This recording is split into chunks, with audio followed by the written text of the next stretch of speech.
maybe you can tell us what convention had a big effect on your lives. Well, Brother Watson, that was the 1969 Dodger Stadium International Convention, Peace on Earth. We were so excited to go to that assembly because Joe and I had just gotten married a few months before, and it was our first big assembly to attend. Some of the highlights of that convention were there were 4 Bible dramas and 4 book releases. The convention encouraged pioneering and going where the need is great. So as soon as the convention was over, we wrote the society. We got an assignment in Graham, Texas. So in September of that year, we loaded up our car, a little 4x6 trailer with our $200 and moved to Texas. Wow. So you made a lot of sacrifices as a young couple. So maybe you can tell us about some of the blessings that came from that. Well, when we got to Texas, we didn't have a job, we didn't have a place to live, but we can certainly see Jehovah's hand in helping us along. We were able to find a place to live, but as far as work, there just wasn't anything for people that weren't from the area. But someone found out that Joe installed carpet in California, and so asked us to do some carpet in an office. We spent all night doing it. We made $175. It lasted us another 2 months, and so we were able to go out and service every day. And then finally, he was able to find part-time work to support us in the Pioneer. We were also warned that because of the small town attitude, it was hard to get Bible study. Only one person had come out of that territory into the truth in the last 25 years. But Kathy did start a Bible study. Unfortunately, she moved away. But later, she received a letter from her saying, "Thank you for getting me started on the road to life. I wanted to let you know I just got baptized." Wow, so now what happened next? Well, I got homesick, California, and so, we wanted to do what the society had recommended in the convention, to go where the need was great. So we wrote to the society again in 1971 and asked, any place on the West Coast is just fine with us to help out.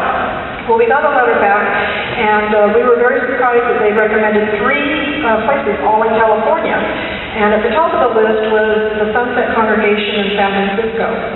I was kind of surprised that a large city like that needed help, but we found out after we got there that they had just a congregation of 100 publishers with 8 regular pioneers, and they couldn't finish their territory once a year, so they really needed more support. And we really felt Jehovah's hand in the matter. It was really involved in our life. The first day I got there, I got a job. We also found a place to live, and that was kind of miraculous because in San Francisco, pioneers can't afford rent, obviously. But I don't know how it happened, but we stumbled across this apartment that was unadvertised, and we ended up managing the place for a discounted rent. So we were able to keep on right here. Now, you changed assignments. Any blessings in that new assignment? Well, I'd have to say the first one was that we found out that we were going to be parents. So we were wondering, how are we going to continue pioneering in San Francisco? And in the meantime, we had moved to another apartment, so we were paying more rent, or regular rent. And how are we going to support a family? Out of the blue, we get a phone call from the original owners of the apartment building we had managed before, asking us to manage.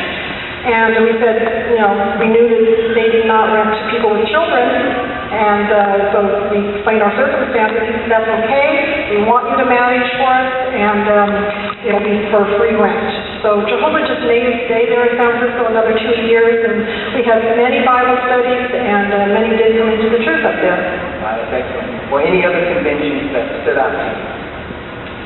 Yes, 2002. In the back of my mind was always that 69 convention, serve where the need is greater. So in 2002, I was persuaded to get involved in sign language, since I have some background in it. And so that year I went to my first sign language convention. And wow, I was just blown away. To see the program in sign language, nothing compares, it just touches the heart. And I'm thinking, I've been missing out on this all these years. Why in the world did I wait so long to get involved in helping the deaf? Wow, thank you. You're doing a wonderful job heading up the ASL group in our congregation. Okay.